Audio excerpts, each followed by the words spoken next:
हाँ जी, बिस्मिल्लाहिर्रहमानिर्रहीम। अस्सलाम वालेकुम स्टूडेंट्स, आई होप आप सब ठीक होंगे। हम लूप वाला चैप्टर कर रहे हैं, तो आज हम लोगों ने एक इंतहाई इंपॉर्टेंट है कंटिन्यूस स्टेटमेंट और ब्रेक स्टेटमेंट। इन दोनों को पढ़ना है, इनमें डिफरेंस क्या है ये पढ़ना है, इसलिए मैंने दोनों सामने लिख दिए हुए हैं। स्टार्ट करते हैं जी। सबसे पहले कंटिन्यूस स्टेटमेंट के लिए अच्छा जी, एक चीज़ बहुत ज़रूरी कि कंटिन्यूस स्टेटमेंट और जो ब्रेक स्टेटमेंट है हमेशा ये बॉडी ऑफ लूप में यूज़ होती है। यानी कंटिन्यूस स्टेटमेंट को आप बॉडी ऑफ लूप के अंदर यूज करते हैं और ब्रेक स्टेटमेंट को भी किसी लूप की बॉडी में या किसी स्ट्रक्चर की बॉडी में यूज करते हैं। इनको अलहदा से नहीं लिखा जा सकता, ठीक है। तो स्टार्ट करते हैं। सबसे पहले मैं कंटिन्यूस स्टेटमेंट बताऊंगा। कंटिन्यूस स्टेटमेंट को हम बॉडी ऑफ लूप में लिखते हैं और जहां कंटिन्यूस स्टेटमेंट आती है वहां से कंट्रोल दोबारा लूप के टॉप के ऊपर स्टार्टिंग पॉइंट पे शिफ्ट हो जाता है। और कंटिन्यूस स्टेटमेंट के बाद जो बॉडी ऑफ लूप में कोई भी स्टेटमेंट लिखी होती है वो एग्जीक्यूट नहीं होती। ठीक, अब मैं इस कंसेप्ट को दोबारा बोलने लगा हूं और इसको मैं फिर एक्सप्लेन करता हूं। कंटिन्यूस स्टेटमेंट को हम कहां लिखते हैं? बॉडी ऑफ लूप में। जहां कंटिन्यूस स्टेटमेंट लिखी जाती है कंट्रोल वहां से दोबारा कंट्रोल के जो लूप है उसकी बॉडी के टॉप पे चला जाता है और कंटिन्यूस स्टेटमेंट के बाद जो स्टेटमेंट बॉडी ऑफ लूप में लिखी होती है वो एग्जीक्यूट नहीं होती। ठीक, स्टार्ट करते हैं जिसको। हाँ जी, ये एक मैंने कोड लिखा है सिर्फ समझाने के लिए, सी आउट वेलकम। आउटपुट में क्या लिखा आ जाएगा? आउटपुट में लिखा आ जाएगा वेलकम। ठीक, ये यहां से लेकर ना यहां तक हमने क्या लगाई है? फॉर लूप लगाई है। c is equal to 1, c less than equal to 5, c plus plus। c की वैल्यू 1 है, 5 तक जानी, 1 का इजाफा होना, यानी लूप कितनी बार चल रही है? 5 बार लूप चल रही है। हाँ जी, c is equal to 1, c less than 5, condition true. Control कहाँ आ गया? c out Pakistan. आउटपुट में क्या लिखा जाएगा? पाकिस्तान। कंटिन्यूस स्टेटमेंट, जैसे कंटिन्यूस स्टेटमेंट एग्जीक्यूट होगी कंट्रोल ऊपर चल जाएगा। ये वाली स्टेटमेंट एग्जीक्यूट नहीं होगी, ये स्किप हो जाएगी, कंट्रोल ऊपर चला गया। c की वैल्यू कितनी होगी? c की वैल्यू होगी 2। 2 less than 5 condition true, c out Pakistan. दूसरी बार पाकिस्तान लिखा गया। कंटिन्यूस स्टेटमेंट दोबारा कंट्रोल यहां चला गया, c की वैल्यू कितनी होगी? 3 होगी। 3 less than 5 condition true, c out Pakistan. कितनी बार पाकिस्तान आएगा? 5 बार पाकिस्तान लिखा आ जाएगा, क्योंकि 5 बार। कंटिन्यू, c की वैल्यू 6 हुई, 5 बार एग्जीक्यूट करने के बाद कंडीशन क्या हुई? फॉल्स हो गई, कंट्रोल बाहर आ गया, सी आउट गुड बाय और प्रोग्राम खत्म। आपने देखा कि लूप कितनी बार एग्जीक्यूट हुई? c is equal to 1, c less than 5 time. जैसे ही कंटिन्यू स्टेटमेंट होती है तो कंट्रोल ऊपर चल जाता है।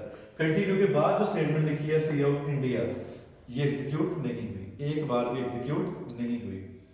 तो अभी जो मैंने कंसेप्ट दिया था कि कंटिन्यूस स्टेटमेंट को हम कहां लिखते हैं? बॉडी ऑफ लूप के अंदर, तो हमने इसको कहां लिखा है? बॉडी ऑफ लूप के अंदर। दूसरा क्या था जी कि जहां कंटिन्यूस स्टेटमेंट एग्जीक्यूट हुई कंट्रोल कहां चल जाएगा? टॉप के ऊपर। जैसे कंटिन्यूस स्टेटमेंट एग्जीक्यूट, कंट्रोल दोबारा ऊपर चला गया।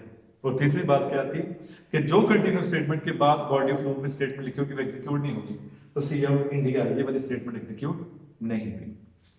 अब आ गया जी ब्रेक स्टेटमेंट की तरफ। हाँ जी, ब्रेक स्टेटमेंट भी कहां यूज करते हैं? बॉडी ऑफ लूप में यूज करते लिखते हैं, ठीक है। ये क्या करते हैं? जहां ब्रेक स्टेटमेंट हम लिखते हैं बॉडी ऑफ लूप में, वहां से लूप ही टर्मिनेट हो जाती है, यानी कंट्रोल टॉप के ऊपर नहीं जाता बल्कि लूप से बाहर आ जाता है, दोबारा लूप एग्जीक्यूट नहीं होती। और तीसरा क्या है कि ब्रेक स्टेटमेंट के बाद भी जो बॉडी ऑफ लूप में स्टेटमेंट्स लिखी जाती हैं वो एग्जीक्यूट नहीं होती। दोबारा सुन लें, ब्रेक स्टेटमेंट को कहां लिखते हैं? बॉडी ऑफ लूप के अंदर यूज करते हैं। ब्रेक स्टेटमेंट से कंट्रोल कहां चल जाता है? लूप के बाहर चल जाता है, लूप टर्मिनेट हो जाती है। और ब्रेक स्टेटमेंट के बाद जो बॉडी ऑफ लूप में स्टेटमेंट लिखी जाती है वो एग्जीक्यूट नहीं होती। ये मैं समझाता हूं इसी कोड को। सी आउट वेलकम, आउटपुट में क्या लिखा जाएगा जी? वेलकम लिखा गया। ये हमारे पास आ गई for loop. c is equal to 1, c less than equal to 5, c plus plus। एक है, 5 तक चलनी है, एक एक का इजाफा होना, लूप 5 बार चलेगी। c is equal to 1, c less than equal to 5 condition true, c out Pakistan. Output में क्या लिखा गया? Pakistan. That's break statement. Control किधर आ गया? बाहर, c out good bye. Loop कितनी बार चल रही थी? 5 बार। चली कितनी बार? एक बार। क्यों? ब्रेक स्टेटमेंट ने लूप को लूप से कंट्रोल को बाहर निकालती है। और कंट्रोल कहाँ चला गया? स्टेटमेंट में बिट बाय और गेट प्रोग्राम। तो अब इसमें देखिए इसमें क्या है, इसमें वही कि हम ब्रेक स्टेटमेंट को कहाँ लिखते हैं? बॉडी लूप के अंदर। ठीक है जी। दूसरा क्या है? C equal to 1 C 5 C plus plus C और पाकिस्तान पाकिस्तान। ब्रेक स्टेटमेंट से कंट्रोल बाहर आ गया, ऊपर नहीं गया, बाहर आ गया। और ब्रेक स्टेटमेंट के बाद सी आउट इंडिया लिखा है, ये कभी भी एग्जीक्यूट नहीं होगी। तो आपने फर्क देख लिया कि ब्रेक स्टेटमेंट और कंटिन्यूस स्टेटमेंट और ब्रेक स्टेटमेंट में फर्क क्या है कि कंटिन्यूस स्टेटमेंट में लूप 5 बार पूरी एग्जीक्यूट हुई, इसमें नहीं हुई, क्योंकि ब्रेक स्टेटमेंट कंट्रोल दोनों में ब्रेक और कंटिन्यू को हम कहाँ लिखते हैं? लूप के अंदर लिखते हैं। कंटिन्यू में कंट्रोल ऊपर चला जाता है और ब्रेक में कंट्रोल बाहर आ जाता है। कंटिन्यू में ब्रेक कंटिन्यू के बाद स्टेटमेंट एग्जीक्यूट नहीं होती, ब्रेक में भी ब्रेक के बाद स्टेटमेंट एग्जीक्यूट नहीं होती।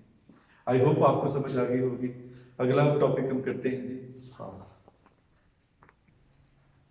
जी स्टूडेंट। नेक्स्ट टॉपिक हमारा है प्री टेस्ट लूप और पोस्ट टेस्ट लूप। क्या होता है? प्री का मतलब होता है पहले और पोस्ट का मतलब होता है बाद में। प्री टेस्ट जिसमें हम पहले टेस्ट करते हैं और पोस्ट टेस्ट जिसमें हम बाद में टेस्ट करते हैं। मैंने लेक्चर में भी एक बार आपको क्लास में समझाया था कि जैसे इंक्रीमेंट ऑपरेटर को पढ़ा था, तो प्री फिक्स और पोस्ट फिक्स। जैसे आप एक सिम लेते हो ना मोबाइल की, तो वो होती है प्री पेड या पोस्ट पेड।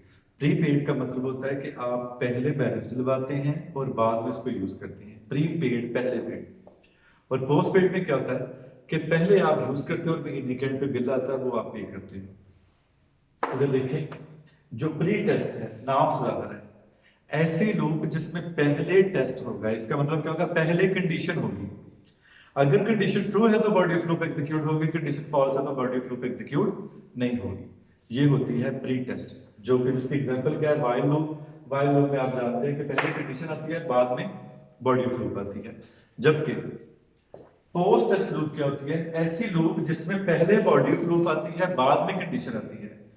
ठीक है, जैसा कि do while loop. Do while loop में पहले बॉडी ऑफ लूप आती है और बाद में कंडीशन आती है। तो ये फर्क था जी कि प्री टेस्ट और पोस्ट टेस्ट लूप में क्या फर्क होता है। तो स्टूडेंट ये हमारा आज का लेक्चर था। आई होप आप लोग को इसको समझ आई होगी। अगले लेक्चर में मिलते हैं। अपना ख्याल रखिएगा जी।